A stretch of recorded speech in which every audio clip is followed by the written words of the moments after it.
What happens when a mafia boss uses Christmas, the season of forgiveness, to deliver the most brutal emotional punishment? Picture this. Your ex-lover, now pregnant and glowing, stands beside a man who owns entire cities. He kisses her in front of you, not just to claim her, but to make you watch the empire, the family, the future you threw away. Some men destroy you with bullets. This mafia boss destroys you by showing you the paradise you abandoned.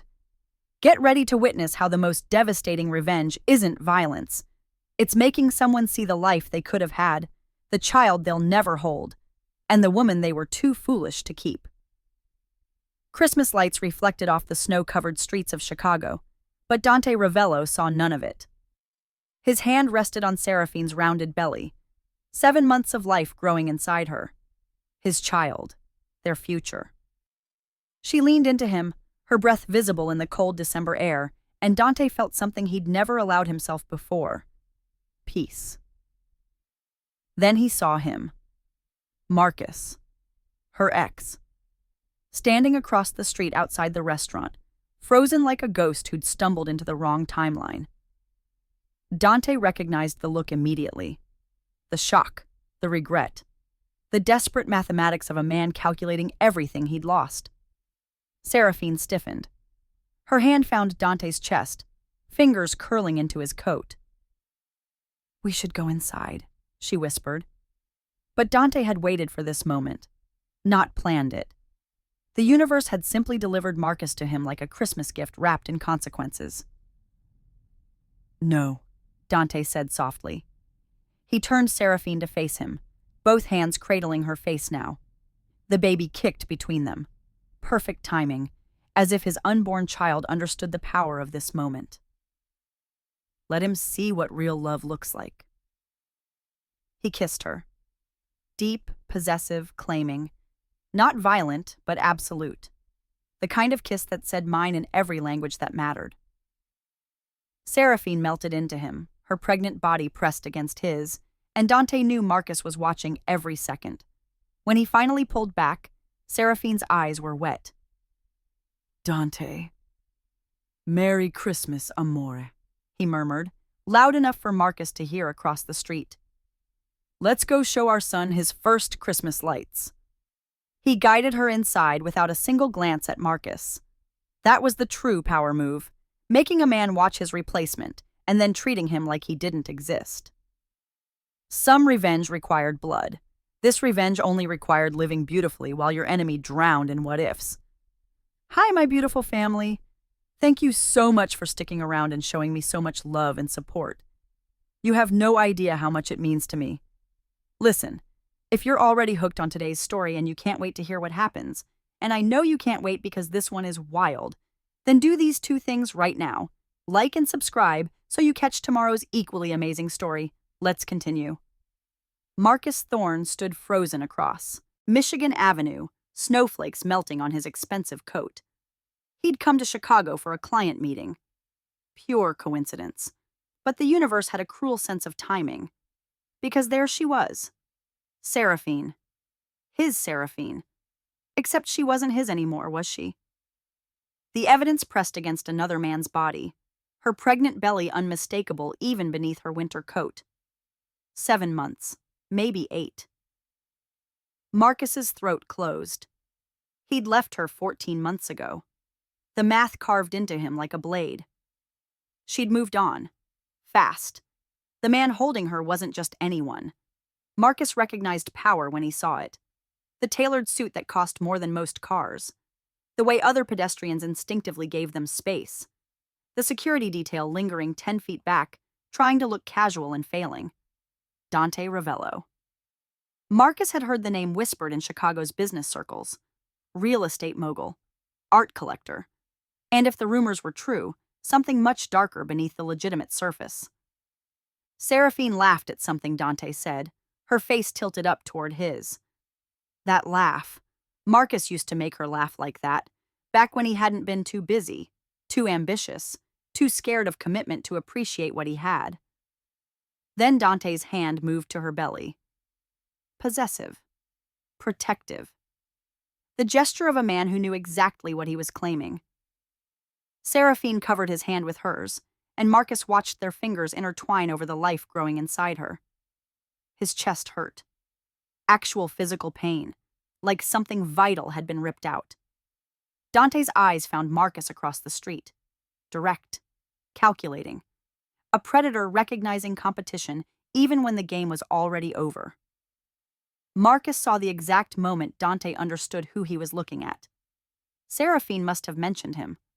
Probably told Dante about her ex, the man who'd walked away when things got serious. What happened next felt deliberate, choreographed. Dante turned Seraphine to face him, both hands cradling her face with a gentleness that made Marcus's stomach turn. The baby kicked between them. Marcus could see the movement even from across the street. Seraphine's expression melted into something Marcus had never seen on her face before. Complete trust. Then Dante kissed her. Not a casual peck, a claiming, deep, consuming, the kind of kiss that said mine in every language that existed. Seraphine's hands fisted in Dante's coat, pulling him closer despite her pregnant belly between them. Marcus couldn't look away, couldn't breathe, couldn't process the magnitude of what he'd lost. When they finally broke apart, Dante's voice carried across the street, crystal clear in the winter air. "Merry Christmas, amore. Let's go show our son his first Christmas lights." Son. They knew. They were having a boy. Dante guided Seraphine toward the restaurant entrance, his hand never leaving the small of her back. He didn't look at Marcus again. Didn't acknowledge his existence. That hurt worse than anything. To be dismissed. To be nothing. Seraphine disappeared inside, and Marcus stood alone in the snow with his shattered illusions. His phone was in his hand before conscious thought caught up. He scrolled through contacts until he found the name he needed. Vincent Calabrese, private investigator, specialized in digging up dirt on Chicago's elite. "I need everything you can find on Dante Ravello," Marcus said when Vincent answered. "Every business deal, every enemy, every secret. I don't care what it costs." "Ravello's not someone you want to mess with," Vincent warned. "I didn't ask for advice," Marcus snapped. "I asked for information." He hung up, staring at the restaurant where Seraphine was probably sitting across from Dante, glowing with pregnancy, planning their future. Marcus had spent 14 months telling himself he'd made the right choice, that he wasn't ready for marriage and babies, that his career needed to come first. Now he understood the truth. He hadn't walked away from Seraphine. He'd walked away from everything. The doctor's words still echoed in Dante's head 3 days later. Complete bed rest. Any stress could trigger premature labor. He stood in the doorway of their bedroom, watching Seraphine sleep. 7.5 months pregnant, and her body was fighting her. Placenta previa, the doctor had called it. A complication that turned every movement into a potential crisis. Dante had built an empire on control. He'd survived wars, hostile takeovers, assassination attempts. But this? Watching the woman he loved carry his child while her own body became a threat? This was a fear he couldn't shoot, bribe, or intimidate into submission. Seraphine's eyes opened, finding him immediately. "You're lurking again." "I'm observing," he corrected, moving to sit on the edge of the bed.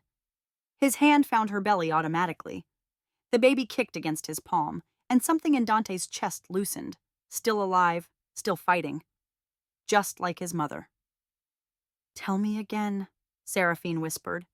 "How we started." Dante smiled. She'd been asking him to repeat their story constantly lately, like she needed to remember why they were worth the risk. "You walked into my gallery in River North, April 15th, 2 years ago. You wore a blue dress and carried a portfolio. I was there to pitch an exhibition, Emerging Italian Artists." Seraphine's fingers traced patterns on his wrist. "You barely looked at the artwork." "I was looking at you." Dante leaned down, pressing his forehead to hers. "You talked about Caravaggio like you'd known him personally. You understood the darkness in his paintings, the violence and the divine existing in the same brushstroke. You said you'd fund the exhibition if I'd have dinner with you. I would have funded it anyway. The dinner was pure selfishness. Dante kissed her softly. I knew you were dangerous the moment you argued with me about Renaissance theology. Seraphine laughed, but it turned into a wince. Her hand went to her belly, and Dante's heart stopped. Just a cramp, she assured him. He's running out of room. He? Dante raised an eyebrow. You said you wanted to be surprised. I changed my mind. A mother knows. Seraphine's expression turned serious. Dante, if something happens during the delivery, nothing will happen. But if it does, you save him, not me. Promise me. Dante's jaw clenched. I'm not having this conversation. Promise me. Her grip on his wrist tightened. If the doctor has to choose, they won't have to choose because you're both surviving. Dante's voice dropped to the tone his enemies knew meant the discussion was over. But Seraphine wasn't his enemy. She was his reason for drawing breath. I didn't spend 48 years becoming the most powerful man in Chicago just to lose you to biology. Do you understand me? I will burn this city to the ground before I let you go. Tears tracked down Seraphine's cheeks. That's not how childbirth works. Then I'll make it work. I'll hire every specialist in the country. His phone buzzed. Carlo, his lieutenant. Dante ignored it. It buzzed again. Then again. Answer it, Seraphine said quietly. Your world doesn't stop because I'm pregnant. Dante answered, his eyes never leaving Seraphine's face. What? We have a problem, Carlo said. That guy from the other night, Marcus Thorne, he's been following Seraphine's doctor. Every muscle in Dante's body went rigid. Explain. Got photos of him at Northwestern Memorial this morning, right when Seraphine had her appointment. He's surveilling her. Seraphine's expression shifted. She'd heard Carlo's words. Marcus was at the hospital? Dante stood, phone pressed to his ear. How long has this been happening? At least 3 days. Maybe longer. He's sloppy about it, like he wants to be seen, or doesn't care. Handle it, Dante started to say, then stopped.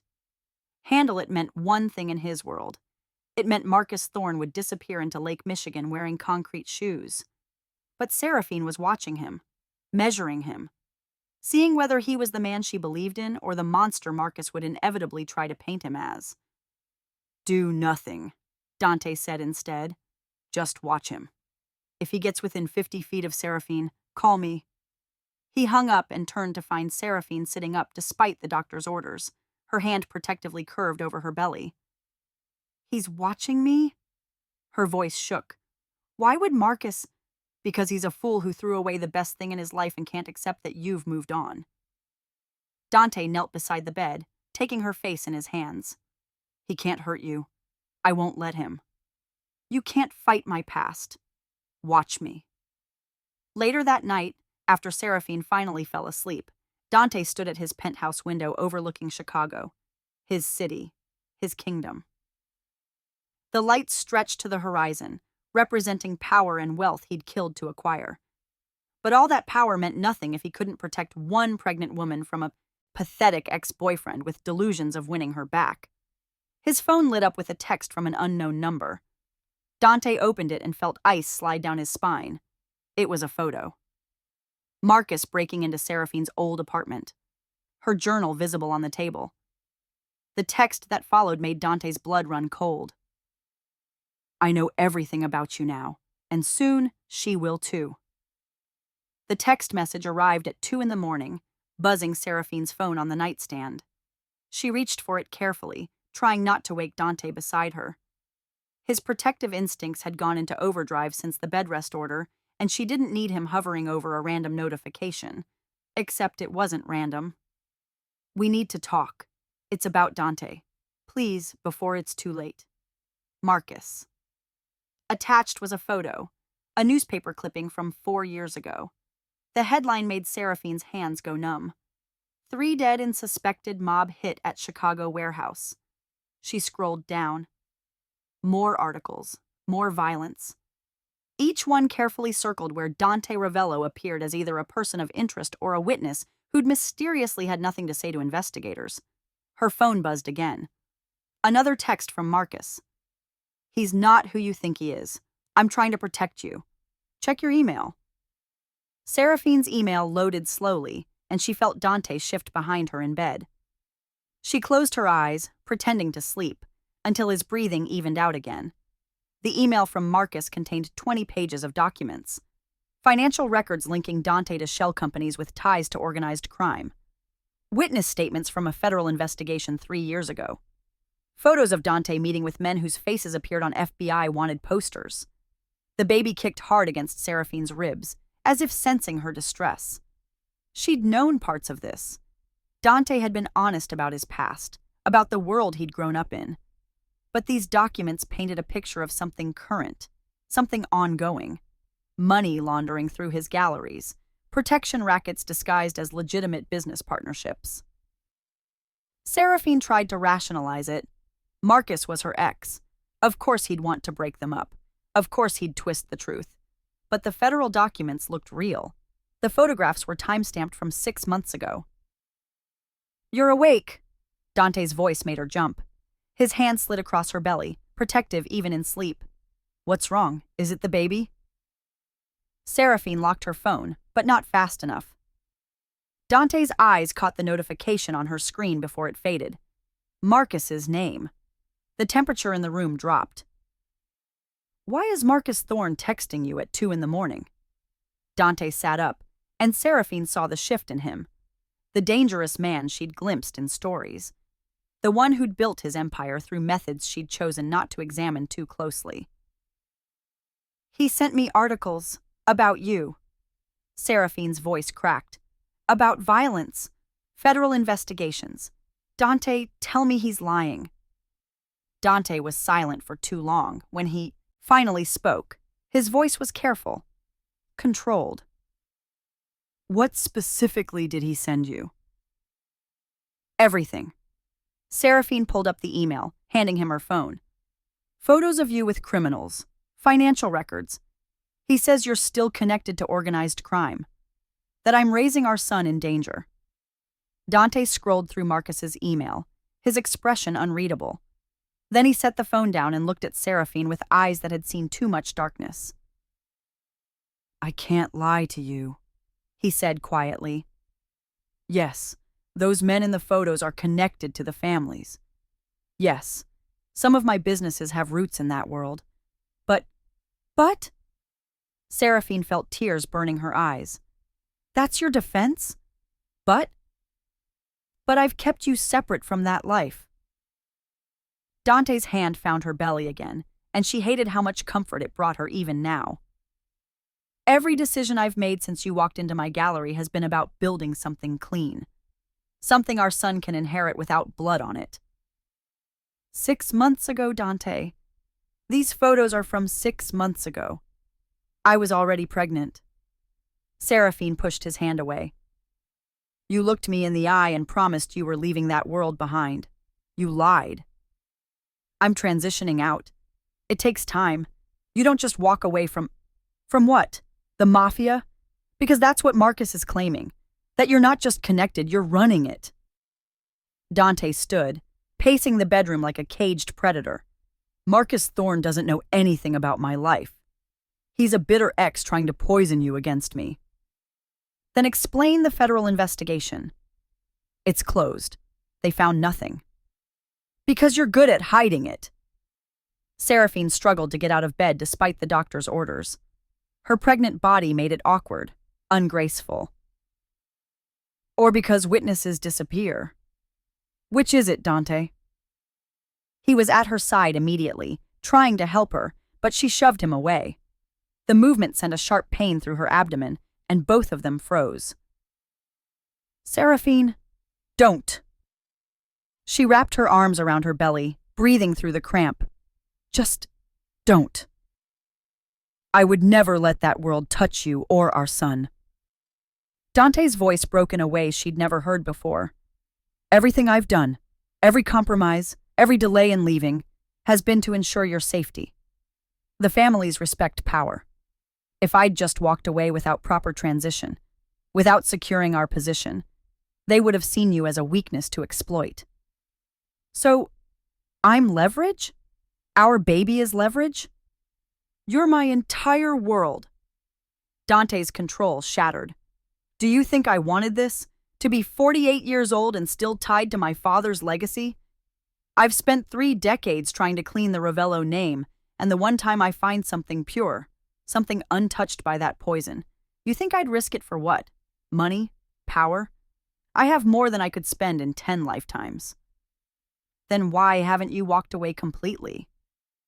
Because walking away gets you killed unless you have enough power that they're too afraid to touch you. Dante knelt before her, and Seraphine saw tears on his face for the first time. I'm almost there.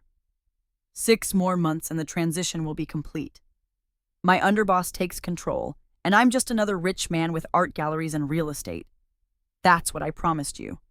That's what I'm building. Seraphine wanted to believe him. God, she wanted to believe him so badly. Prove it, she whispered. How?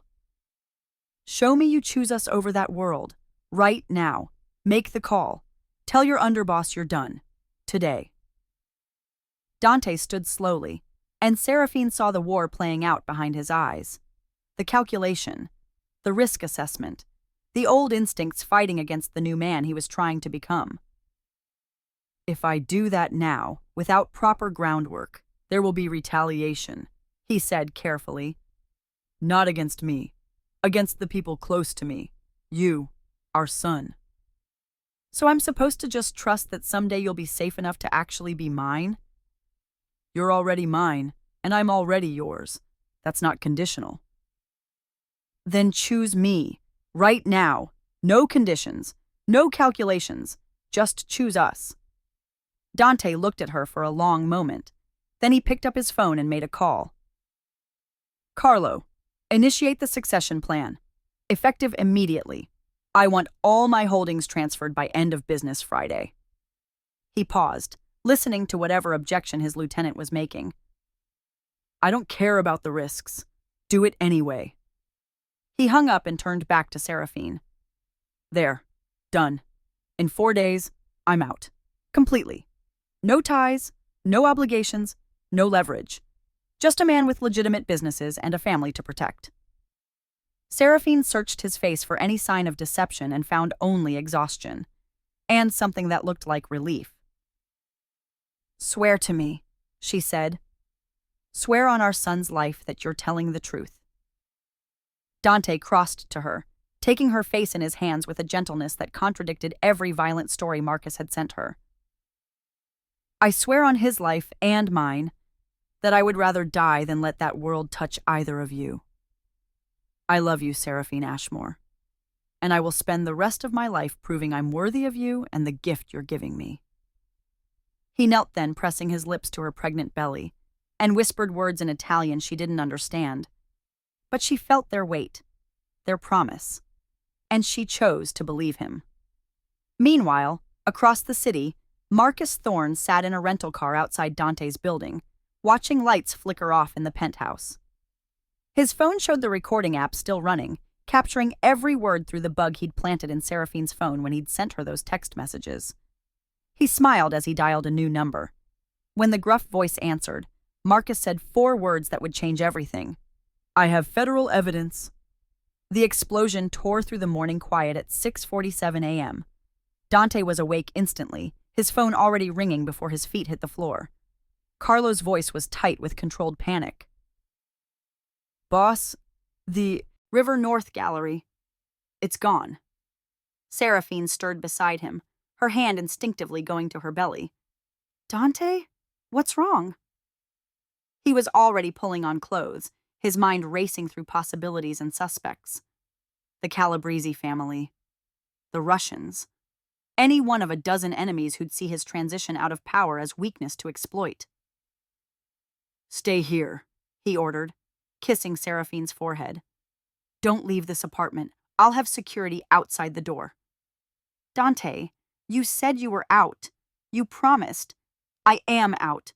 This is just cleanup. He was lying, and they both knew it. I'll be back in an hour. But the news was already breaking on every channel. Seraphine grabbed the remote, and they both watched the live footage. Dante's gallery in River North, the one where they'd met, was nothing but flames and rubble. Emergency vehicles surrounded the block, and the ticker at the bottom of the screen made Dante's blood run cold. 3 confirmed dead in suspected arson attack on Ravello Gallery. 3 dead. Just like the warehouse hit 4 years ago that Marcus had sent Seraphine articles about. Oh my God. Seraphine's face had gone white. Those people. They're dead because someone wanted to send me a message. Dante's phone rang again. Then again. His entire organization demanding answers, demanding retaliation, demanding blood. Seraphine pressed her hands to her belly, and Dante saw the moment it hit her. The cramp, the sharp intake of breath, the fear flooding her eyes. Something's wrong. Her voice was barely a whisper. Dante, something's wrong with the baby. Everything else ceased to exist. The phone calls, the explosion, the 3 bodies being pulled from the rubble. None of it mattered compared to the woman in his bed clutching her pregnant stomach with pain written across her face.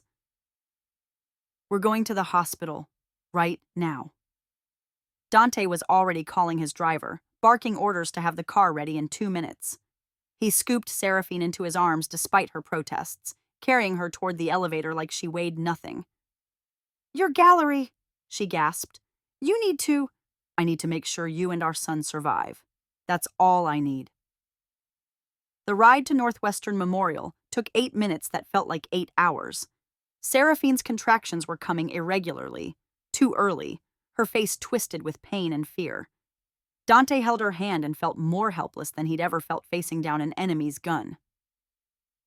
If I lose him, Seraphine whispered, if our baby dies because of your world, he's not dying.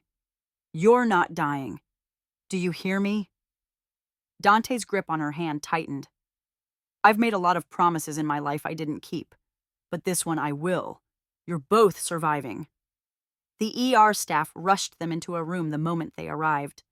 Doctors, nurses, monitors beeping. Seraphine's blood pressure was dangerously high. The baby's heart rate was erratic.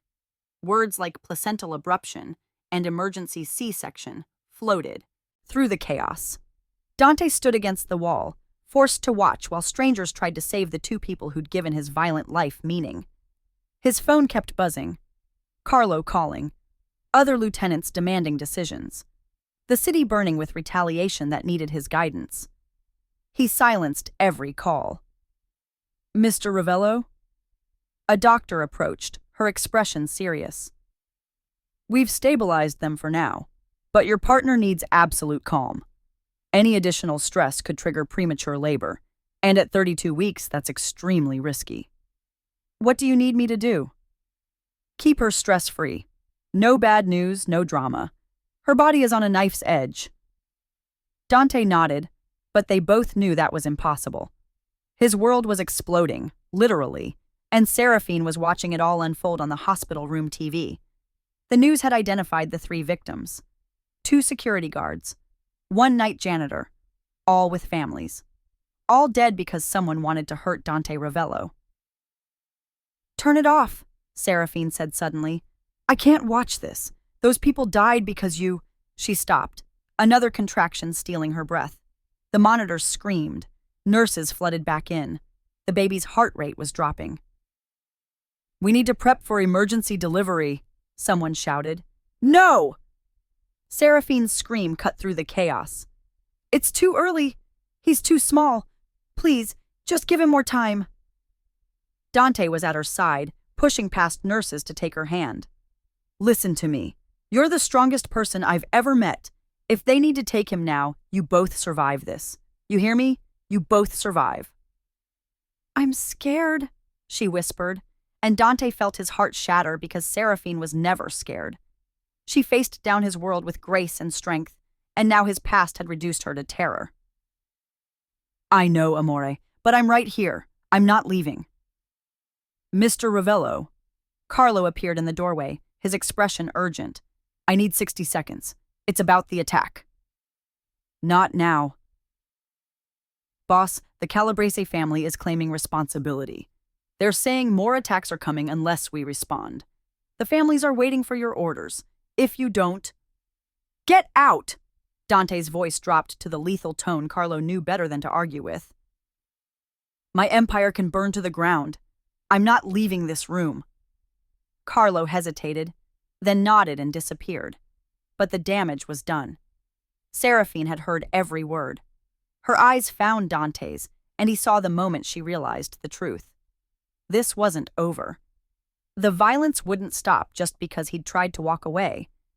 His past would keep reaching for them, keep putting their son in danger, keep forcing impossible choices. "You have to go," she said quietly. "Handle it, before more people die." "I'm not leaving you." "Dante, 3 people are dead. How many more before you accept that you can't just walk away? They'll keep attacking until you respond. That's how your world works." The baby's heart rate stabilized on the monitor. The immediate crisis passed. But Seraphine's words hung in the air like a death sentence. She was right. Dante had spent 30 years building power on the foundation of one simple rule: show weakness, and you die. He'd tried to transition out carefully, methodically, but his enemies smelled blood in the water. "I'll handle it quickly," he finally said. 2 hours. Then I'm back here." "Take however long you need." Seraphine turned her face away from him. "Just make sure no one else dies because of us."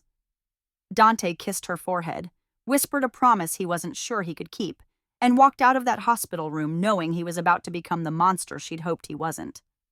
An hour later, Marcus Thorne entered the hospital through a side entrance, having watched Dante leave. He carried flowers and wore an expression of concerned friendship as he approached Seraphine's room. The guard at her door stopped him, but Marcus smiled. "I'm an old friend. Just heard about the emergency. 5 minutes to make sure she's okay?" The guard hesitated, then his phone buzzed with a text. Someone had paid him well. He stepped aside. Marcus entered to find Seraphine sleeping, monitors beeping steadily beside her. He pulled up a chair, and when her eyes opened, he was ready with his performance. "Thank God you're okay," Marcus said, taking her hand before she could pull away. "I saw the news about the explosion. Seraphine, this is exactly what I warned you about. Dante's world is dangerous. Those 3 people died, and you and the baby almost—" "Get out!" Seraphine's voice was weak but firm. "You don't get to use their deaths to manipulate me." "I'm not manipulating you. I'm trying to save you." Marcus leaned forward, his voice dropping to urgent sincerity. "Come with me, right now. I have a place you'll be safe. Away from Chicago. Away from Dante and his war. Your baby doesn't deserve to grow up in this violence." "My baby has a father. And it's not you." "Dante Ravello is a murderer. How long before his enemies target you directly? How long before your son becomes collateral damage?" Marcus played his final card. "I still love you, Seraphine.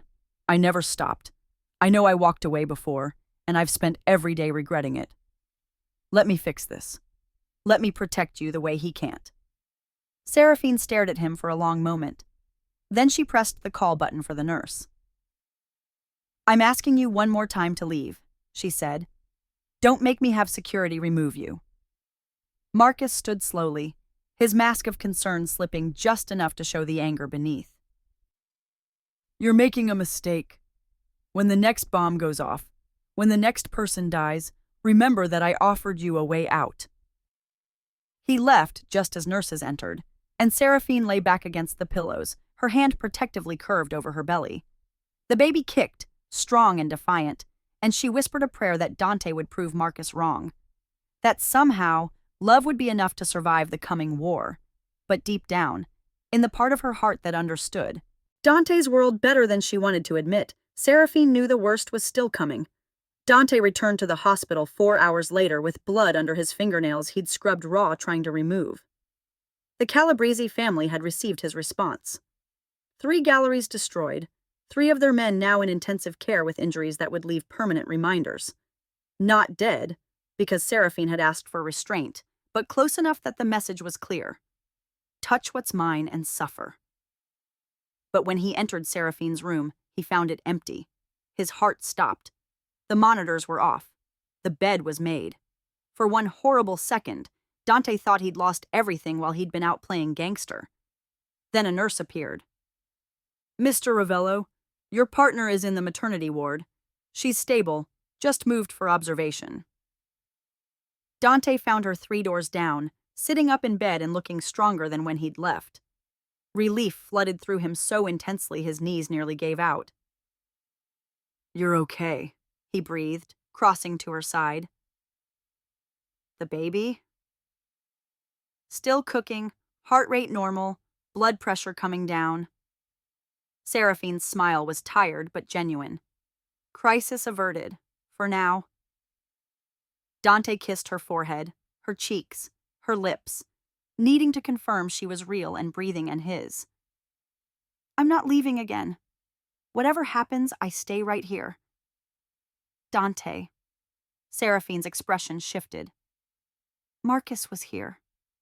Every muscle in Dante's body went rigid. "What?" "While you were gone. He came to my room.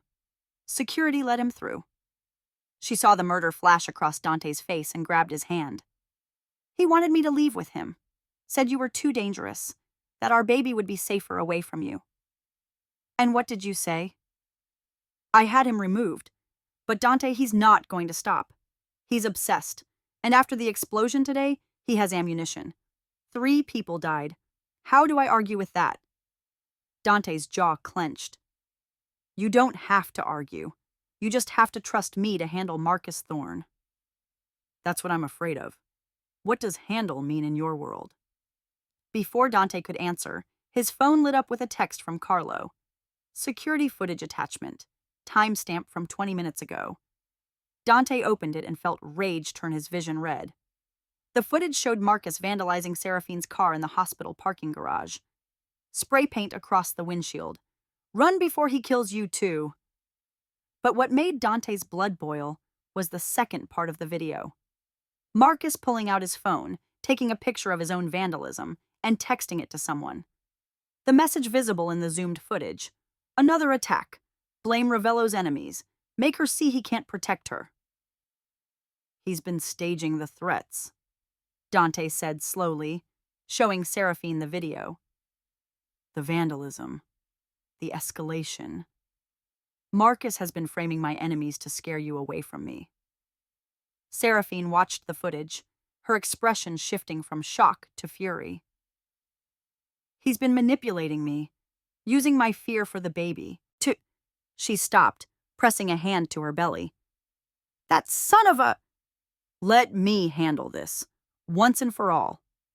"Dante, no. If you hurt him—" "I'm not going to touch him. I'm going to let him destroy himself." Dante pulled up his phone and made a call. "Carlo, I need Marcus Thorne's location, and I need him brought to the penthouse, unharmed, just scared enough to cooperate." He hung up and turned back to Seraphine. "Stay here. Stay safe. I'm going to end this tonight without violence. I promise." "How?" "By showing him exactly what he's up against, and letting him choose whether to walk away or force my hand." 3 hours later, Marcus Thorne was escorted into Dante's penthouse by 2 very large men who said nothing but communicated everything through their silence. Marcus tried to maintain his composure, but his hands shook as he took in the apartment's luxury and the city lights sprawling below like Dante owned every building personally. Dante stood by the window, drink in hand, looking every inch the predator Marcus had researched. "Thank you for joining me." "I didn't exactly have a choice." Marcus's voice cracked slightly. "Your thugs grabbed me off the street." "Associates, not thugs, and they asked politely, I'm told." Dante turned, and Marcus saw something in his eyes that made him step back instinctively. We need to have a conversation about Seraphine and about boundaries you've been crossing. I was trying to protect her from you. You were staging attacks to frame my enemies and manipulate her into leaving me. Dante gestured to the massive TV on the wall, where security footage began to play. Marcus vandalizing Seraphine's car. Marcus hiring the man who'd threatened her. Marcus breaking into her old apartment. All of it. Every manipulation documented and timestamped. That's not... I was trying to show her. You were trying to destroy what we have because you can't accept that you threw away the best thing in your pathetic life. Dante's voice dropped to a whisper that was somehow more terrifying than shouting. Let me tell you what happens next, Marcus. You have two choices. One, you walk away. You leave Chicago. You never contact Seraphine again. You forget she exists. And if I don't? Then I stop being civilized. Dante crossed to Marcus in 3 strides, and suddenly they were inches apart. Marcus could smell expensive cologne and something underneath it that reminded him of violence and consequence. I've spent the last 6 months trying to become a better man, trying to prove to Seraphine that I'm more than my worst instincts. But you're testing those instincts in ways that make me want to forget every promise I've made. You can't threaten me. I'm not threatening you. I'm educating you.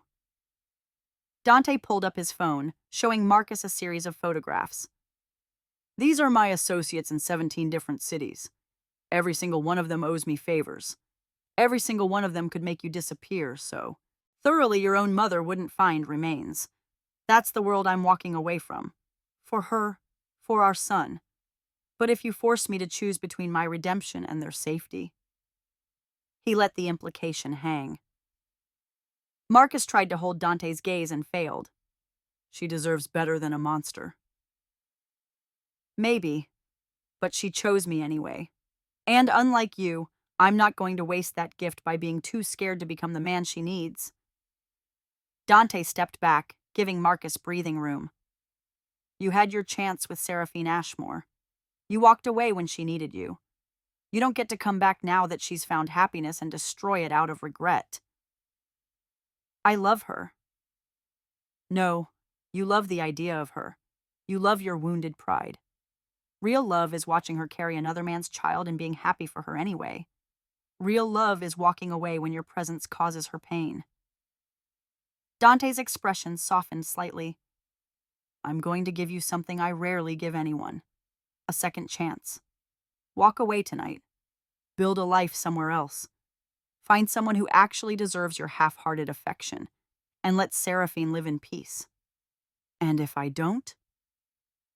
The softness vanished from Dante's eyes. Then you'll discover exactly why people in this city whisper my name with respect and fear. I won't kill you, Marcus. That would be too quick, too merciful. I'll destroy everything you've built. Your business, your reputation, your future. I'll make you watch your life crumble the way you tried to make me watch mine burn. He pulled out an envelope, handing it to Marcus. Plane ticket, first class to New York. Apartment already rented in your name, first 3 months paid. Job offer from a firm that owes me a favor. Everything you need to start over. Marcus opened the envelope with shaking hands, seeing everything Dante promised documented inside. You're bribing me to leave? I'm giving you the easy way out. The alternative is much less pleasant. What if I go to the police? Show them the evidence I have about your organization? Dante smiled, and it was the most terrifying expression Marcus had ever seen. The federal investigation you mentioned? Already closed with no charges. The evidence you think you have? Either circumstantial or already explained through legitimate channels. You'd embarrass yourself and accomplish nothing except guaranteeing I handle this the other way. Marcus looked at the plane ticket, at Dante's implacable expression, and finally at the city lights beyond the window. He thought about Seraphine's face when she'd had him removed from her hospital room, the way she'd chosen Dante even knowing his past. She really loves you, Marcus said quietly. Yes, and I really love her. Enough to let you walk out of here alive when every instinct I have says to end you for touching her. I just wanted. Marcus's voice broke. I wanted what you have. I wanted a second chance. Then take the one I'm offering. Just not with her. Marcus stared at the envelope for a long moment. Then he nodded, defeat written across every line of his body. I'll be gone by morning. Wise choice. Dante walked to the door, opening it. His associates waited in the hallway. My men will ensure you make your flight. And Marcus, if you ever contact Seraphine again, if you even think about coming back to Chicago, this conversation ends very differently. Do we understand each other? Yes. Marcus walked toward the door, then paused. Take care of her, and the baby. Give them the life I was too stupid to build. I intend to. After Marcus left, Dante stood alone in his penthouse and felt the weight of violence he'd avoided lift slightly from his shoulders. He'd handled it without bloodshed, without becoming the monster. Maybe, just maybe, he could actually be the man Seraphine believed in. His phone rang. Seraphine's number. It's done, he said before she could speak. Marcus is leaving Chicago. Tonight. He won't bother you again. You didn't. I didn't touch him. I gave him a choice and he chose wisely. I'm coming back to the hospital now. There was a long pause, then Seraphine's voice thick with emotion. I love you, Dante Ravello. Even when you scare me. Even when your world is complicated. I love you. I love you too, amore. Both of you. And I promise this is the last time my past threatens our future. But as Dante headed back to the hospital, he didn't see the second car following Marcus to the airport. Didn't know that his underboss, acting on old instincts and protocol, had decided that loose ends needed permanent solutions. And he didn't know that Marcus, terrified and desperate, had already sent one final email to the FBI agent investigating Dante's organization. An email containing every piece of evidence, every recorded conversation, every photograph. The war Marcus started was just beginning, and neither he nor Dante realized how badly it would end for everyone involved. Always been practical, logical, the kind of woman who kept emergency kits in her car and never made impulsive decisions. So when she arrived at the hospital at midnight to collect her 8 months pregnant sister, her expression said everything her words didn't. She didn't trust Dante Ravello, and she wasn't hiding it anymore. You're coming to stay with me, Margot announced, not asked. The doctor cleared you for transport as long as you're still on bed rest. My guest room is ready. Seraphine looked from her sister to Dante, who stood rigid by the window, his jaw working like he was physically holding back words that would start a war. Margot, I'm fine here. Dante's been handling bombs and gang wars while you're carrying his child. Margot's voice was sharp. I saw the news. 3 people dead.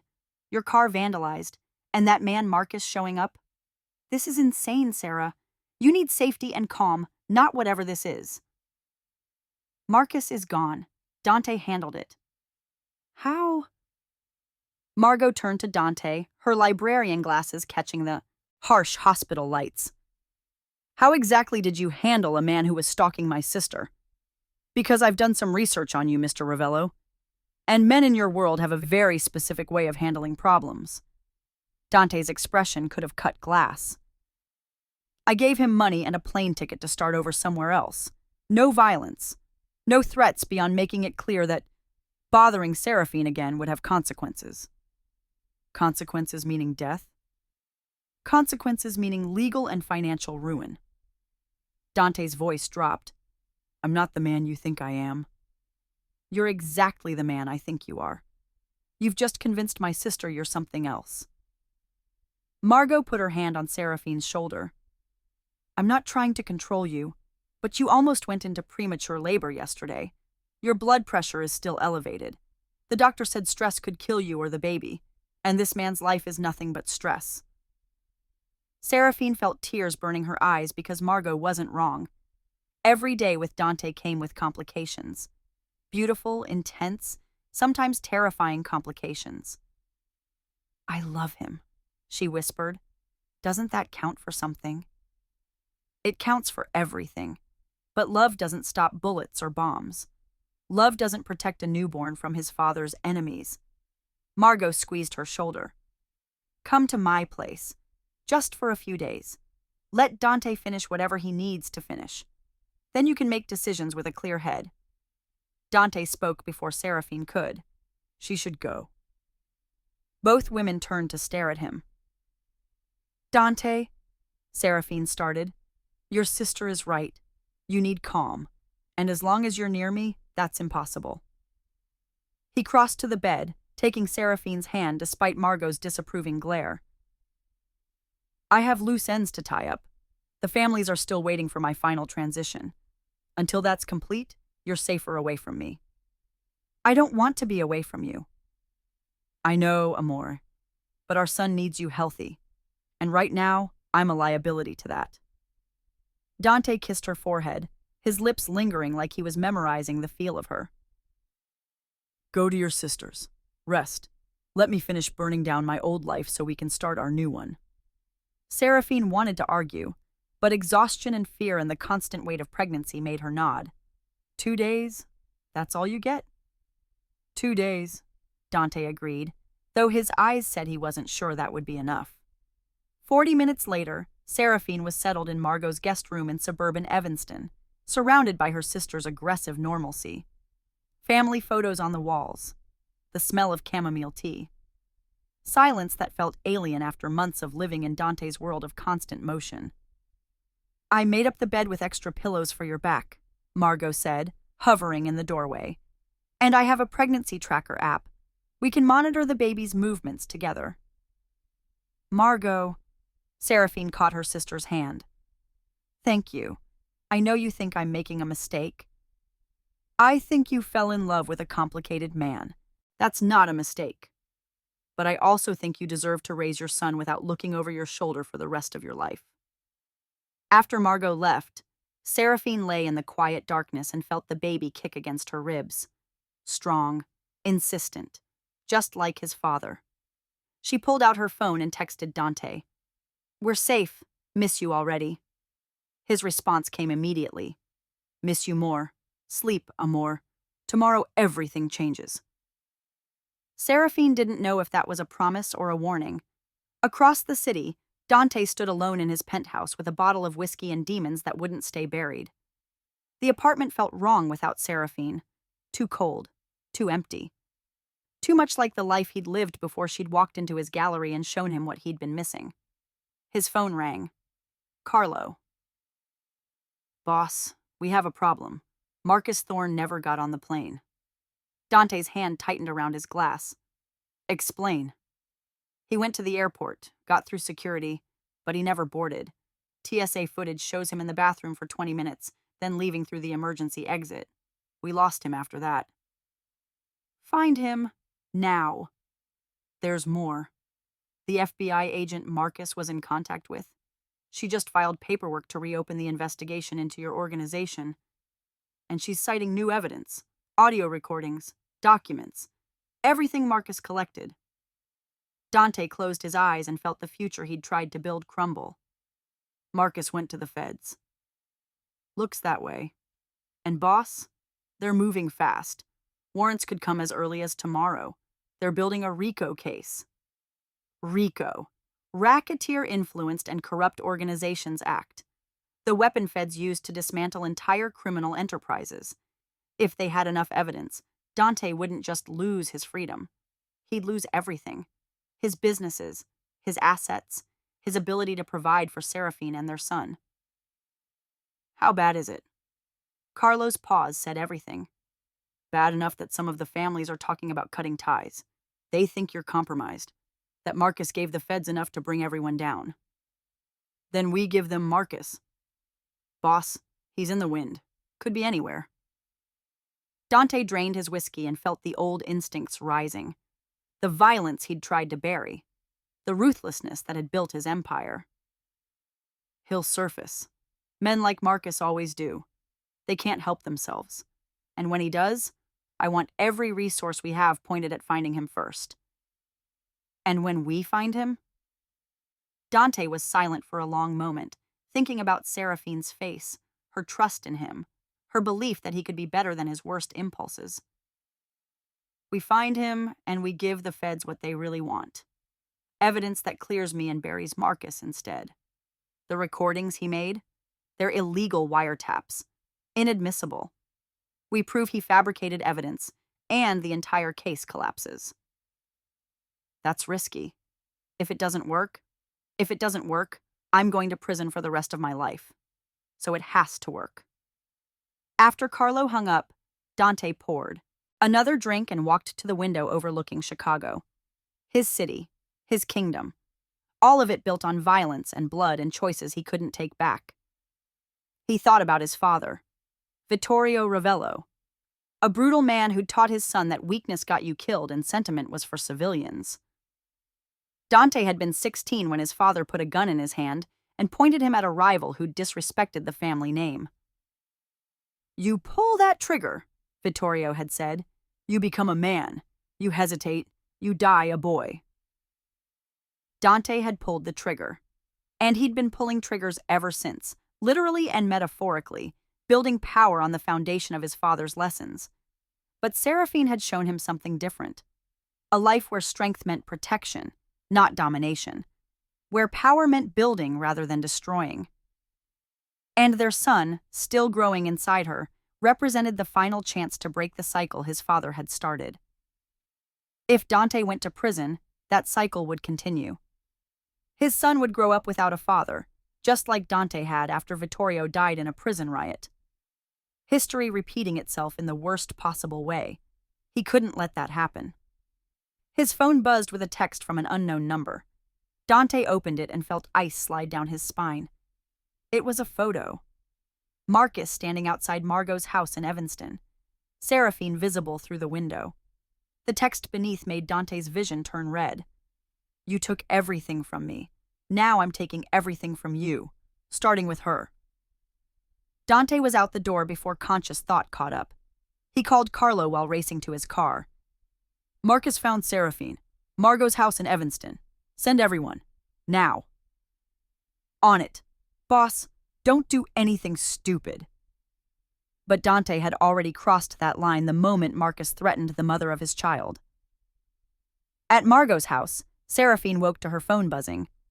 3 missed calls from Dante. She answered the 4th before it could ring twice. "Get out of the house." Dante's voice was sharp with barely controlled panic. "Right now. Take Margot and get somewhere public. Police station. Hospital. Anywhere with people." "Dante, what's—" "Marcus is there. Outside. He's coming for you." Seraphine's blood ran cold. She struggled out of bed, her pregnant body awkward and slow. "How do you know?" "He sent me a photo. Seraphine, I need you to listen very carefully. Do not open the door for anyone. Do not look outside. Wake your sister and barricade yourselves in a room until my people get there." Seraphine was already moving toward Margot's room when she heard it. Glass breaking downstairs. The sound of someone forcing entry. "He's inside," she whispered. "Dante, he's in the house." She heard Dante shouting orders to someone, the sound of his car engine screaming. "Hide, right now. I'm 15 minutes away." But 15 minutes was an eternity when Seraphine heard footsteps on the stairs. Slow, deliberate. Marcus's voice calling her name like they were old friends. "Seraphine, I just want to talk. I'm not going to hurt you. I promise." She made it to Margot's room, shaking her sister awake. "We have to hide. Now." Margot, groggy and confused, saw the terror on Seraphine's face and moved. They locked themselves in the bathroom, the only room with a deadbolt. Seraphine pressed her back against the door while Margot called 911, her voice shaking as she reported an intruder. Marcus tried the bedroom door, found it locked. His voice through the wood was gentle, reasonable, absolutely insane. "This doesn't have to be scary. I'm trying to save you, Sarah. Dante Ravello is going to prison. The FBI has him, and when he's gone, you'll need someone to take care of you and the baby. Let me be that person." You're insane, Seraphine called back. The police are coming. Leave before this gets worse. The police can't protect you from Dante's world, but I can. I have money, connections. I've already planned everything. We can disappear together. Raise your son somewhere safe. He's not your son. The bathroom door shuddered as Marcus slammed against it. Once, twice, the wood creaking but holding. Seraphine felt the baby kick frantically, as if sensing the danger. She pressed her hand to her belly and whispered promises she wasn't sure she could keep. Margot gripped her hand, phone pressed to her ear as the 911 operator promised units were en route. 3 minutes, she whispered to Seraphine. They're 3 minutes away. Another slam against the door. This time something cracked. Marcus's voice had lost its gentle edge. You chose him over me. Twice. Do you have any idea what that feels like? I wasn't good enough. But a gangster with blood on his hands is? What does that say about you, Sarah?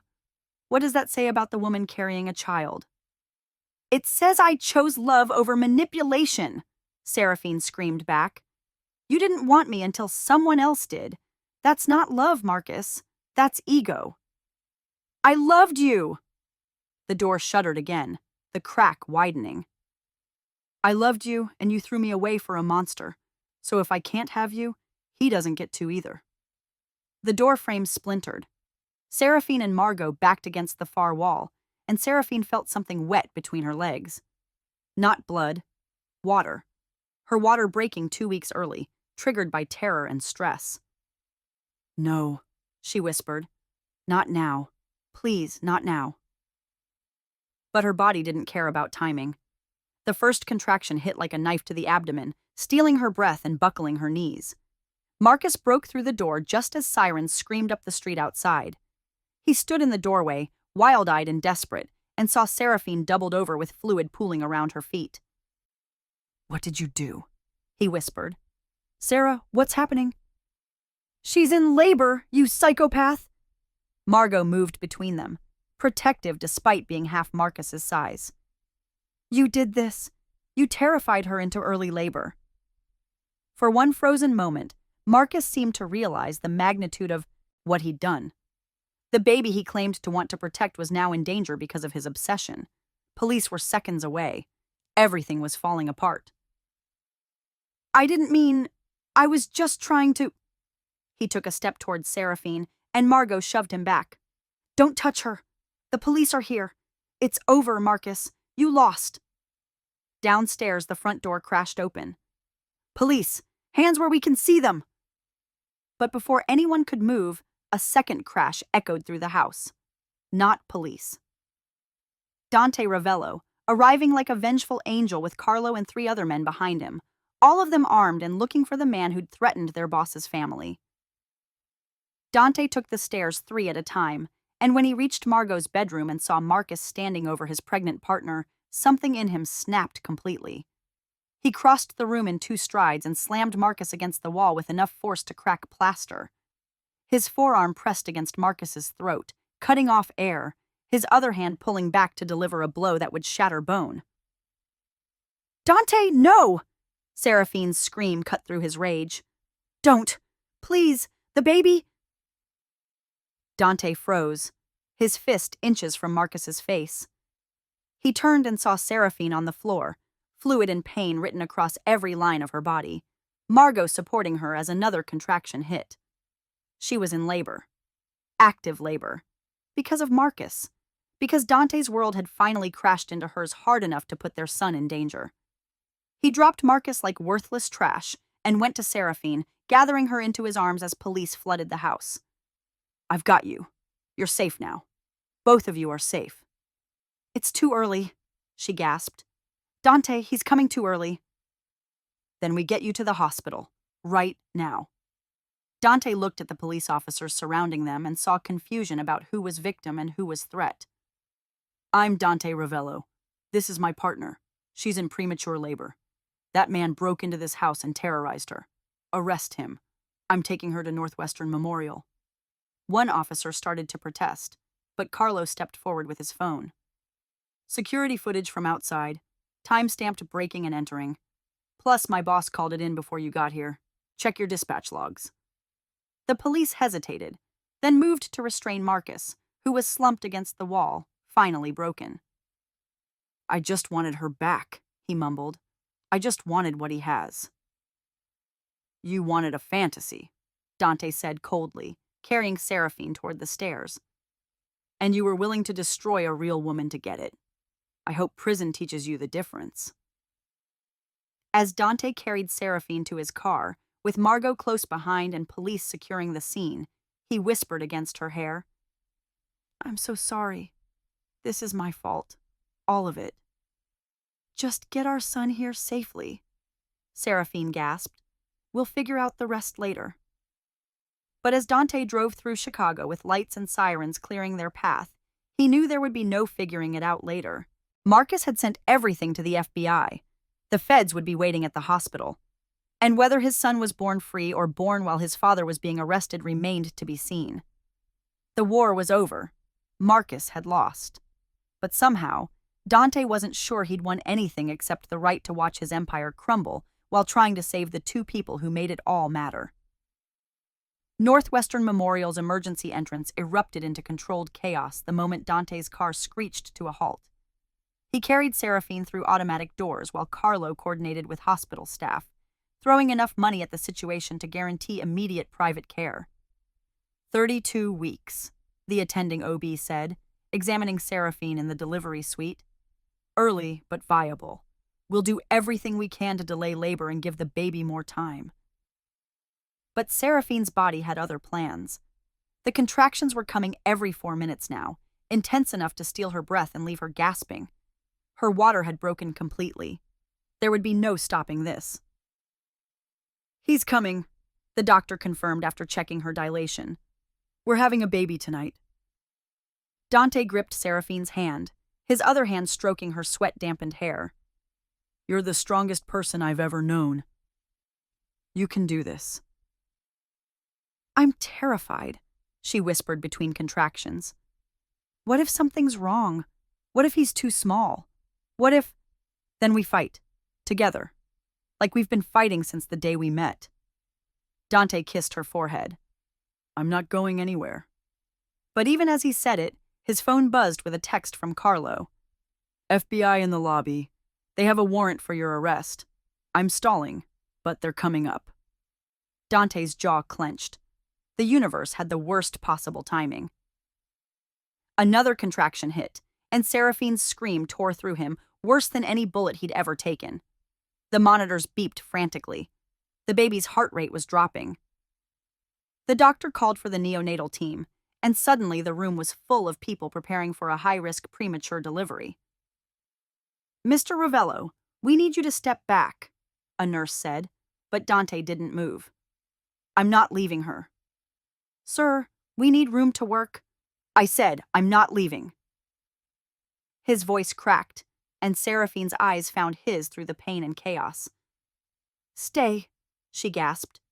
Please, I need you here. The doctor nodded reluctantly. Then stay at her head, hold her hand, and whatever happens in the next few minutes, keep her calm. What happened in the next few minutes would haunt Dante for the rest of his life. Seraphine pushed with everything she had, her face contorted with effort and pain, while doctors worked frantically and monitors screamed warnings about the baby's distress. Dante whispered encouragement, prayers in Italian he hadn't spoken since childhood, promises to God that if his son survived this, he'd walk away from everything. One more push, the doctor commanded. Give me everything you have left. Seraphine bore down with a guttural scream that seemed to come from her soul, and then suddenly there was a baby, small, purple. Terrifyingly still, the neonatal team swarmed immediately, whisking the tiny body to a warming table where they worked with efficient desperation. Dante couldn't see through the crowd of medical professionals, couldn't hear anything over the sound of his heart breaking. Why isn't he crying? Seraphine's voice was small, broken. Dante, why isn't our baby crying? Then, after what felt like an eternity compressed into 30 seconds, a weak cry cut through the chaos, Not strong, not healthy, but alive. Dante felt his knees nearly give out with relief. "He's breathing," the neonatologist announced. 4 pounds, 6 ounces. Underdeveloped lungs. We're taking him to the NICU immediately. They rolled past with the baby, Dante's son, barely visible under oxygen tubes and monitors, and he got one glimpse of a tiny face before they were gone. Seraphine reached after them with shaking hands, tears streaming down her face. "I want to hold him. Please, I need to hold my baby." "Soon," the OB promised, still working to deliver the placenta and stop Seraphine's bleeding. "Once he's stable in the NICU, you can see him. Right now, we need to make sure you're okay too." But Dante could see she wasn't okay. Blood. Too much blood. The doctor's expression shifting from focused to concerned to urgent as she called for additional staff. "Hemorrhaging," someone said. "We need to control the bleeding." Dante felt his world tilting. He'd survived wars, assassination attempts, federal investigations, but watching Seraphine bleed out after giving birth to his son was a horror his mind couldn't process. "Do something!" he roared at the medical team. "Save her!" They were trying. Medications, massage, desperate measures Dante didn't understand but recognized as last resorts. Seraphine's face was going pale, her grip on his hand weakening. "Dante," she whispered, "if I don't make it—" "You're making it. You hear me? You're not leaving me. Not after everything. Promise me you'll protect him. Our son. Promise me he grows up knowing I loved him." "You're going to tell him yourself, every single day for the rest of his life." Dante's voice broke. "Stay with me, Amor. Please. I can't do this without you." The doctor's hands were covered in blood, her team working with controlled panic. Then slowly the crisis began to stabilize. The bleeding slowed. Seraphine's color started to return. The monitors stopped screaming. "She's stabilizing," the OB announced. "Transfusion is working. She's going to be okay." Dante collapsed into the chair beside Seraphine's bed, his forehead pressed to their joined hands. He'd never believed in God, but he thanked every deity he could name for giving her back. Seraphine's eyes fluttered closed, exhaustion finally claiming her. "Is he really okay? Our baby?" "He's fighting, just like his mother." Dante kissed her knuckles. "Rest now. I'll go check on him." But when Dante tried to leave the delivery suite, he found 2 FBI agents waiting outside with Chicago PD backup. Special Agent Rebecca Martinez held up her badge and a warrant with his name on it. "Dante Ravello, you're under arrest for racketeering, money laundering, and conspiracy to commit murder. You have the right to remain silent." "My son was just born premature," Dante interrupted, his voice deadly calm. "He's in the NICU fighting for his life. My partner nearly died from hemorrhaging. You want to arrest me? Fine. Do it after I know they're both going to survive." "The warrant is immediate," Martinez said, but her eyes softened slightly. "But I can give you 30 minutes. Say goodbye to your family. Then you're coming with us." Carlo appeared from the elevator, flanked by Dante's lawyer. "Boss, don't say anything. We're already working on bail." "There is no bail for RICO charges," Martinez corrected. "Mr. Ravello will be held pending trial. The evidence against him is substantial. Audio recordings, financial documents, witness testimony from Marcus Thorne." At the mention of Marcus's name, something in Dante's expression made the agents step back slightly. "Where is Marcus Thorne?" "In custody. Arrested tonight for breaking and entering, assault, and attempted kidnapping. He's cooperating with our investigation in exchange for a reduced sentence. He terrorized my pregnant partner into premature labor, and you're giving him a deal?" "He's giving us a crime family. That's worth the trade." Martinez gestured toward the NICU. "You have 30 minutes, Mr. Ravello. I suggest you use them." Dante walked past the agents and into the NICU, where his son lay in an incubator looking impossibly small and fragile. Tubes covered his tiny body. Monitors tracked every breath. A nurse stood by, adjusting settings and checking vitals. "Can I touch him?" Dante asked, and his voice sounded nothing like the feared mafia boss, just a terrified father. The nurse nodded, opening a portal in the incubator. "Keep it brief and gentle. He's very fragile." Dante slid his hand through and carefully touched his son's tiny finger. The baby's hand reflexively gripped back, and Dante felt his heart break and rebuild simultaneously. "I don't know if you can hear me," he whispered, "but I need you to fight, little one. Your mother fought to bring you here. Now you have to fight to stay.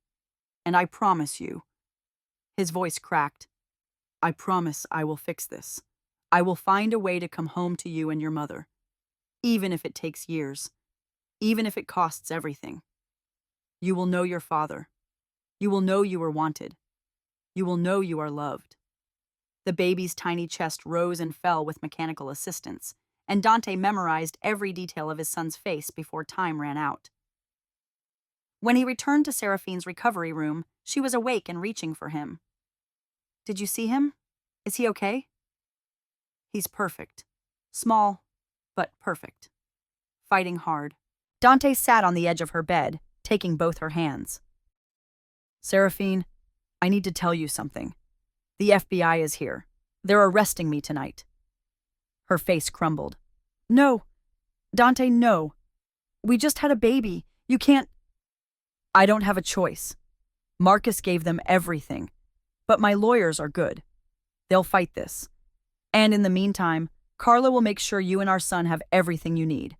Money, security, medical care, anything. I need you. Our son needs his father. I know, and I will move heaven and earth to get back to you both. But right now I need you to be strong. For him, for us."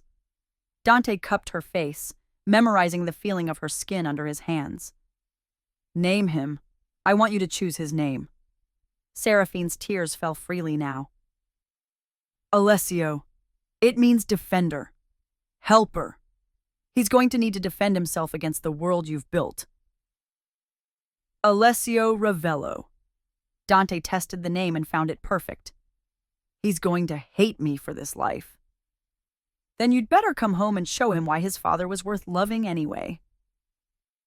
They kissed, desperate, heartbroken, full of promises neither knew if they could keep.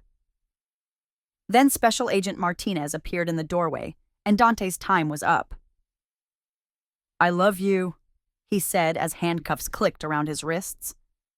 "Both of you. Remember that when it gets hard. Remember that everything I did was trying to build something better." "I love you too," Seraphine whispered. "Come home to us, no matter how long it takes." Dante walked out of Northwestern Memorial in handcuffs while his newborn son fought for life upstairs, and the woman he loved watched through tears. The charges against him were substantial, the evidence damning. Marcus Thorne's testimony would paint him as a monster. But as federal agents led him toward a car that would take him to processing, then to jail, Dante made one final promise to the universe. He would survive this. He would find a way to clear his name or serve his time. And he would return to Seraphine and Alessio, even if it took the rest of his life. Some men were defined by their worst mistakes. Dante Ravello would be defined by how hard he fought to fix them. 6 days after Alessio was born, Seraphine stood outside the NICU in clothes that didn't fit her post-pregnancy body and watched her son breathe through tubes. He'd gained 3 ounces. His lungs were slowly developing. The doctors were cautiously optimistic. But every time she looked at his tiny face, she saw Dante. The same stubborn jaw. The same way his little fists clenched when he was agitated. And it broke her heart all over again that his father was sitting in Cook County Jail awaiting trial instead of meeting his son. Margot appeared beside her with coffee and forced cheerfulness. "He looks stronger today. The nurse said he might be off the ventilator by next week." "Dante should be here for that." Seraphine's voice was hollow. "Our son's first breath without machines, and his father will miss it." "I know, but You heard his lawyer. The bail hearing is tomorrow. Maybe there is no bail for RICO charges. Dante told me that weeks ago. He knew this was coming. Seraphine pressed her hand to the glass, separating her from Alessio. He knew Marcus would destroy everything, and he still chose to handle it peacefully. Now he's paying the price for being the better man. Inside the NICU, Alessio's tiny hand flexed, and Seraphine imagined she could feel him reaching for her, or his father, or anyone who could explain why he'd been born into this chaos. Her phone buzzed. Unknown number. She almost ignored it, but something made her answer. Seraphine. Marcus's voice made her blood run cold. Please don't hang up. I need to explain. You testified against Dante. You're the reason my son's father is in jail. There's nothing to explain. I didn't have a choice. The FBI was going to charge me with felonies. I would have gone to prison for trying to protect you. I gave them what they wanted so I could walk away. You gave them lies. Seraphine's grip on the phone tightened. Dante was transitioning out. He was trying to go legitimate, and you destroyed that because you couldn't handle that I'd moved on. I gave them the truth, Marcus's voice cracked. The financial records are real. The audio recordings are real. Dante Ravello runs a criminal organization, Seraphine. He might have been trying to leave, but he hasn't left yet. And how many people had to die while he took his time transitioning? 3 people died because of your obsession. You staged attacks. You terrorized me into premature labor. Don't pretend you're the hero in this story. There was a long silence.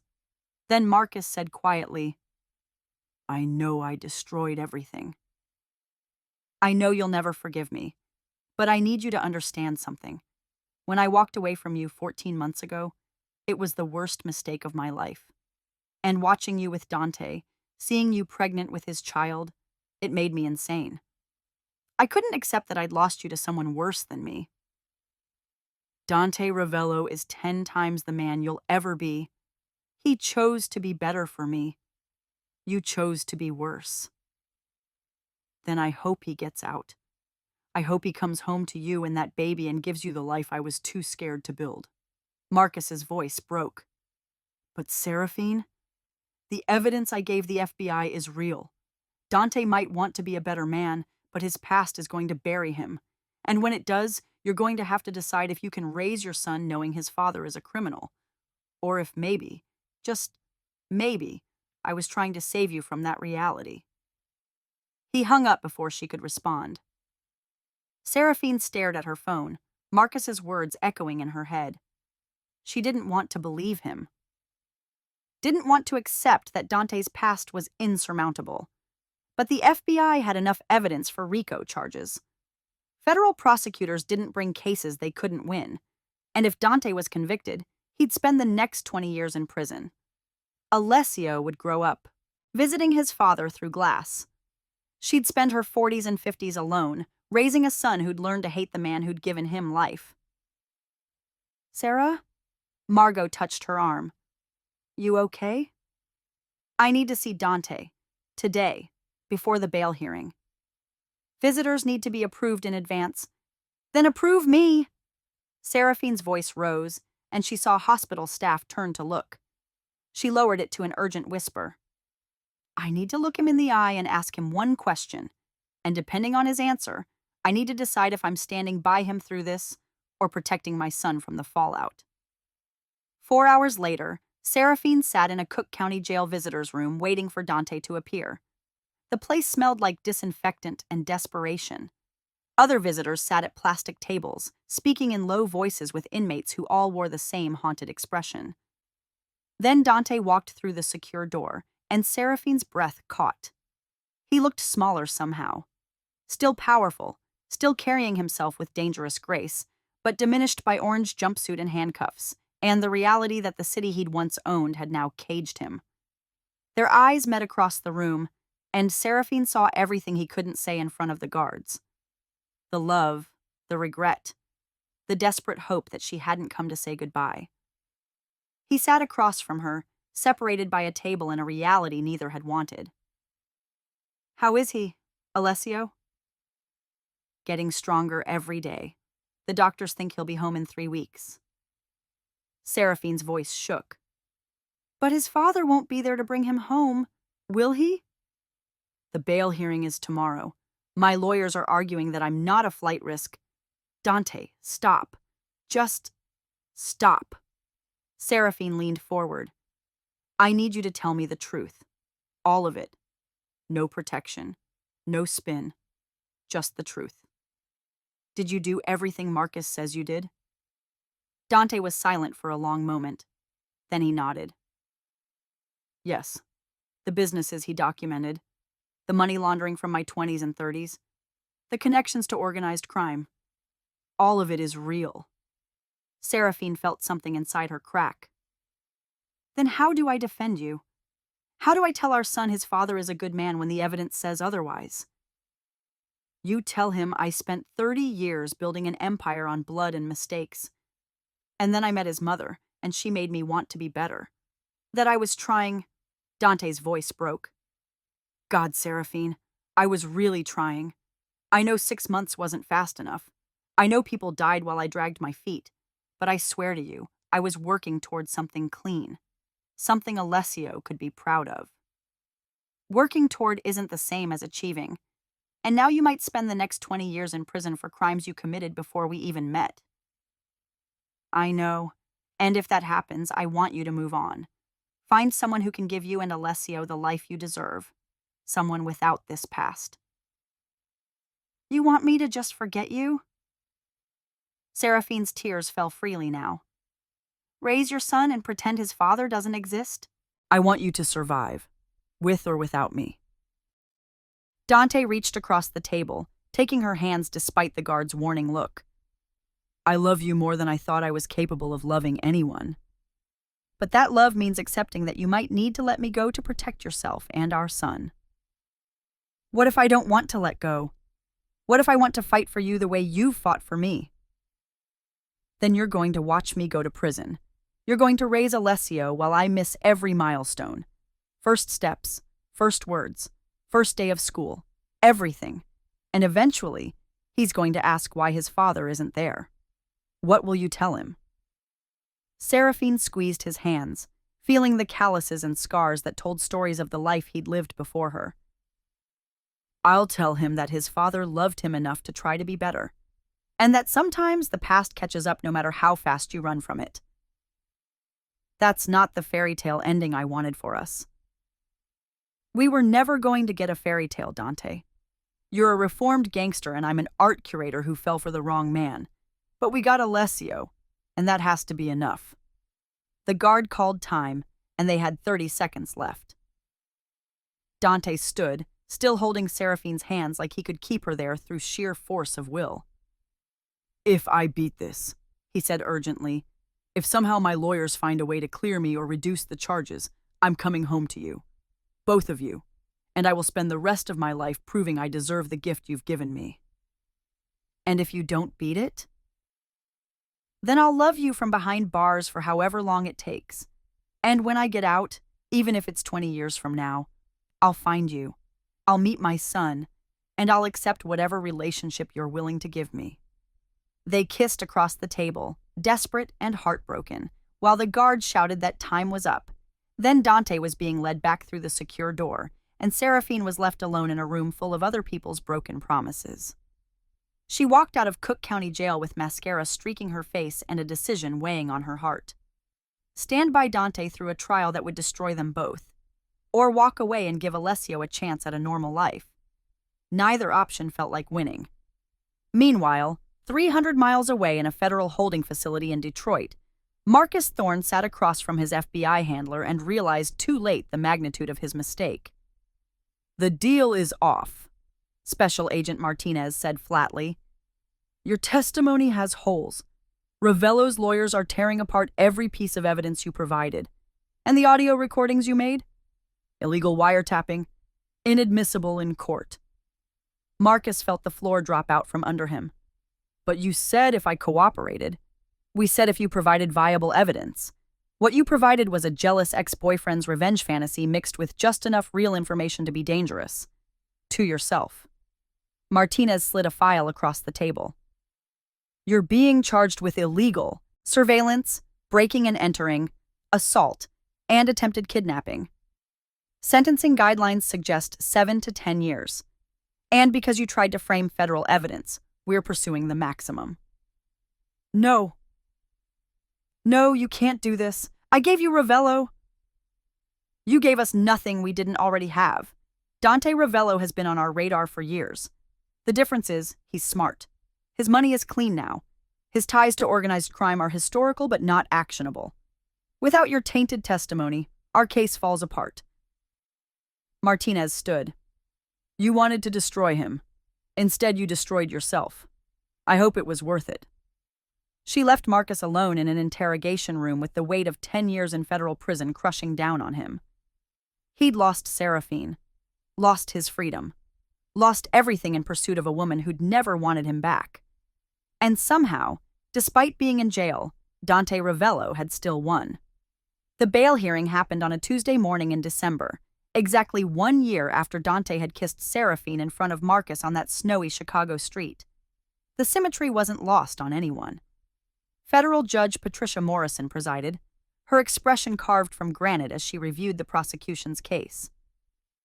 Special Agent Martinez presented her evidence: financial records, witness statements, historical ties to organized crime families.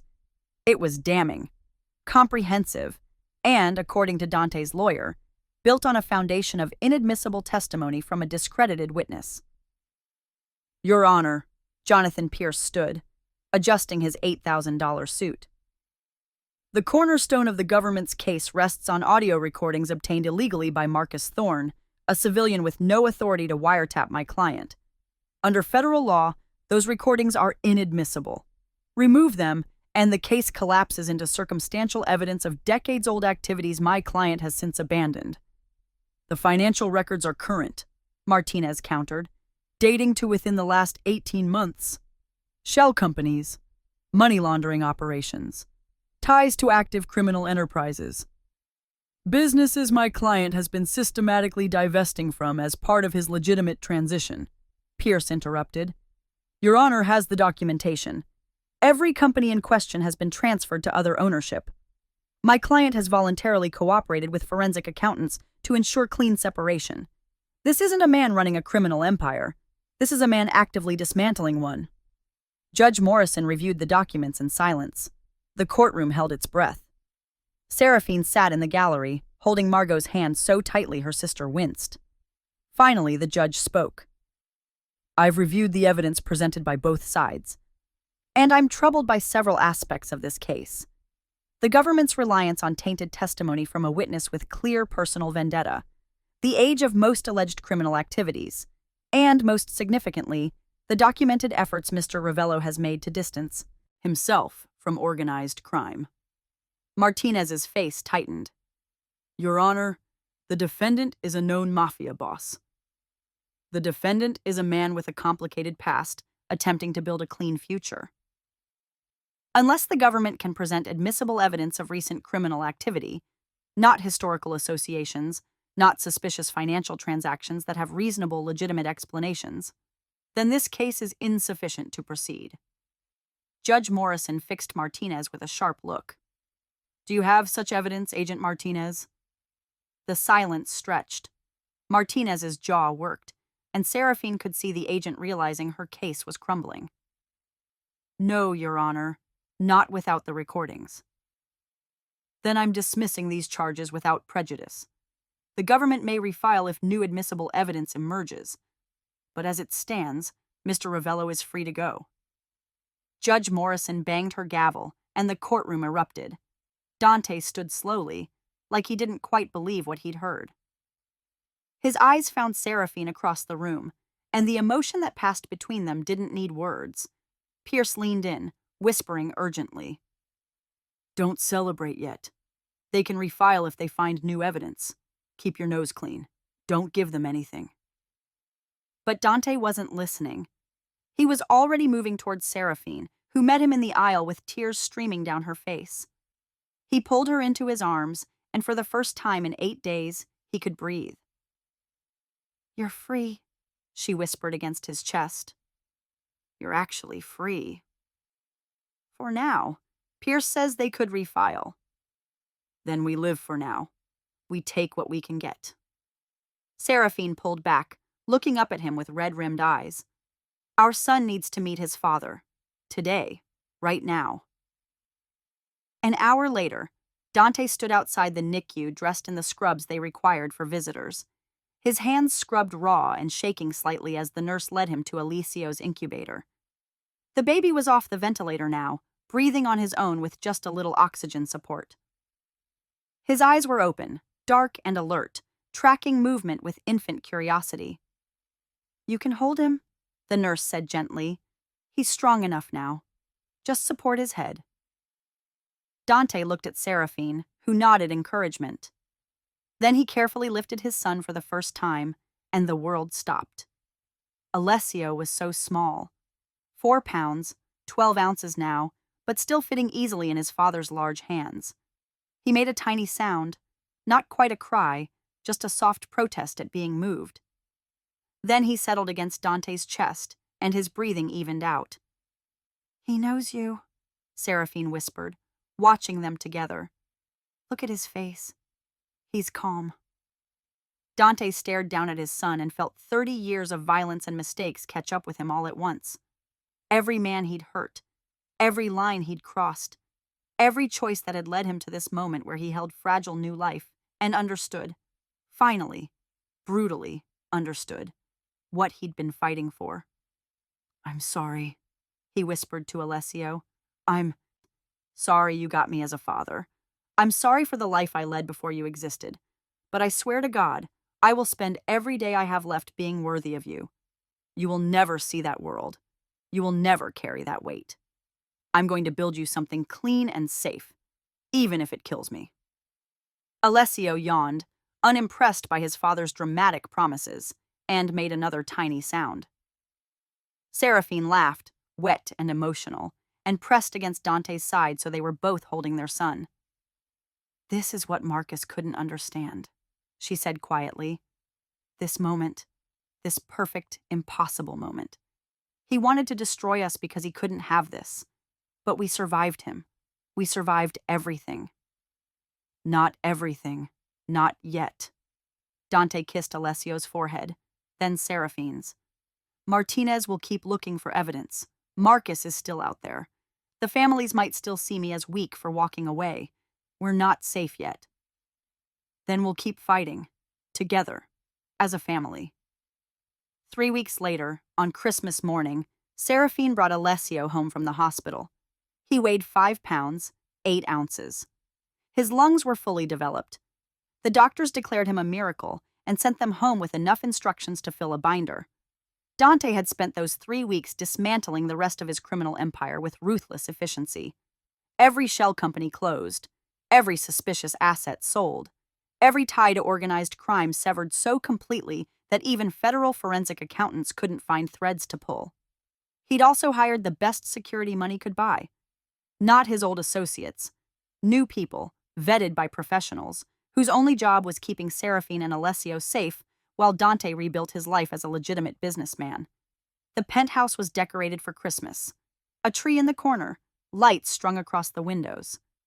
Gifts piled underneath that Alessio was too young to appreciate, but that Dante had bought anyway because he could, because they'd survived long enough to celebrate.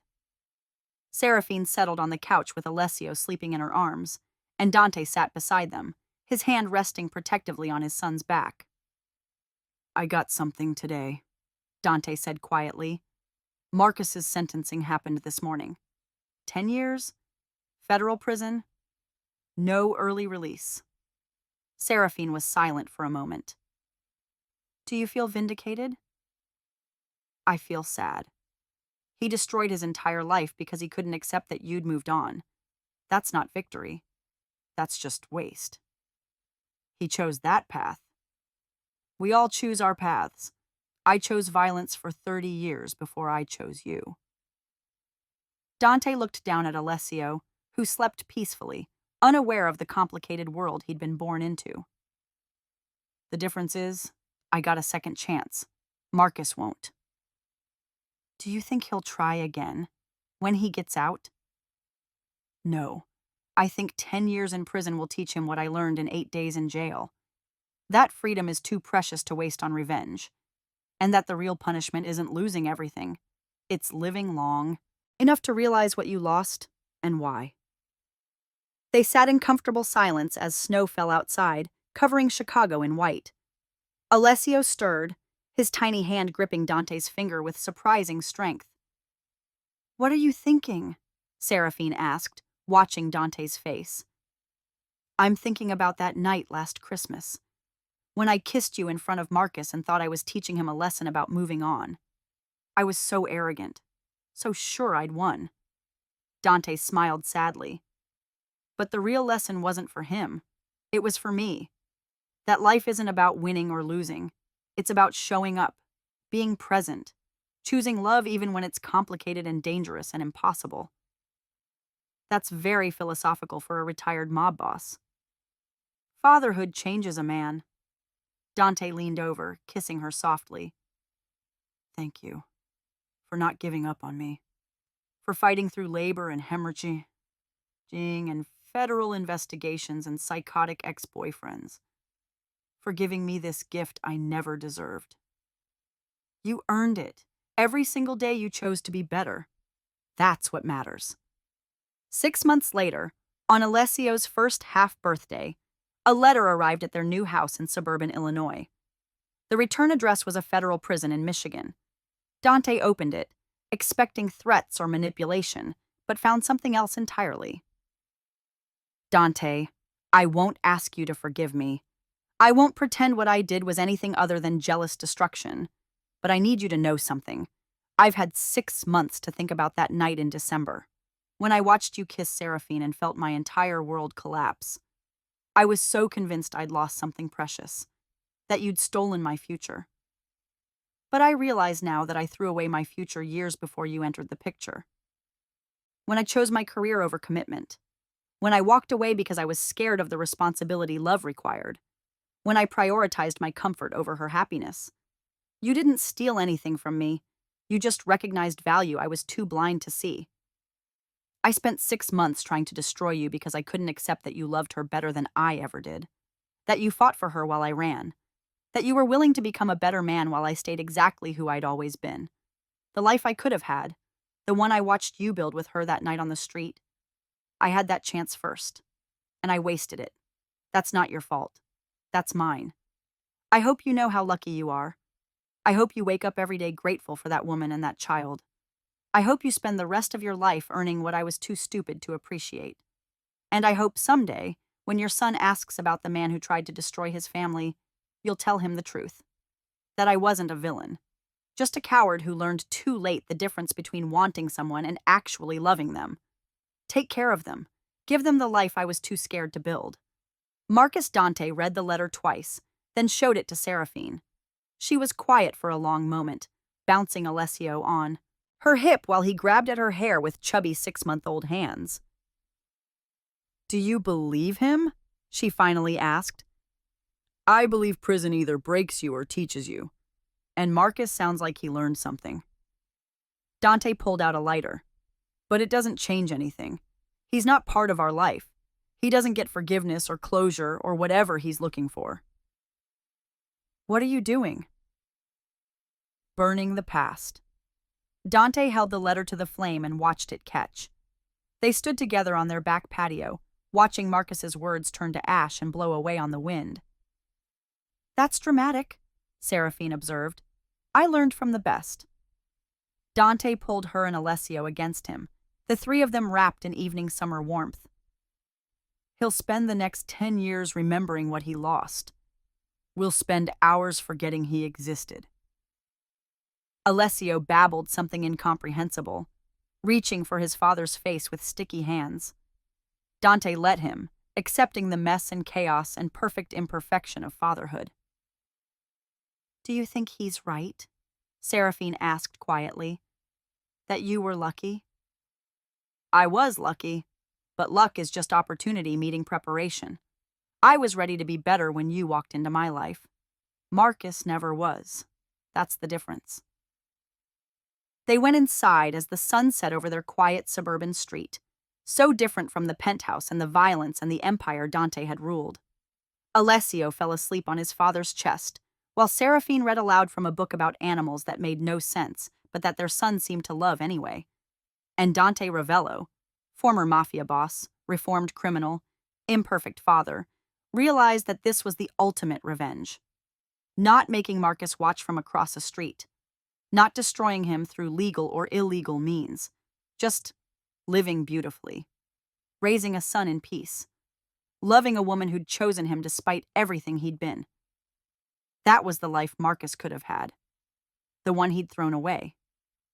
And it was the life Dante would spend every remaining day earning, protecting, and treasuring. Because some revenge required blood. But the best revenge was simply living well while your enemies drowned in regret. 5 years later, on Alessio's 5th birthday, a package arrived from Marcus Thorne. Inside was a children's book about second chances and a note that simply said, "Happy birthday. I'm glad he has the father I couldn't become." Dante showed it to Seraphine, and they decided together. They would keep the book, but never mention where it came from. Their son deserved to grow up knowing love, not complicated history. That evening, as they watched Alessio blow out his birthday candles surrounded by friends and family, and the normal suburban chaos Dante had fought so hard to build, Seraphine leaned over and whispered, "Do you ever miss it? The old life?" Dante looked at his son, chocolate cake smeared across his face, laughing with pure 5-year-old joy. "Not even for a second." And he meant it. Thank you so much for following Dante, Seraphine, and Alessio's journey. Their story shows that love can survive impossible circumstances, that people can change, and that the best revenge isn't destruction. It's building something beautiful from the ashes of your past. If this story moved you, like and please subscribe, because we have so many more emotional, powerful mafia romance stories coming your way. What should we explore next? Let me know in the comments.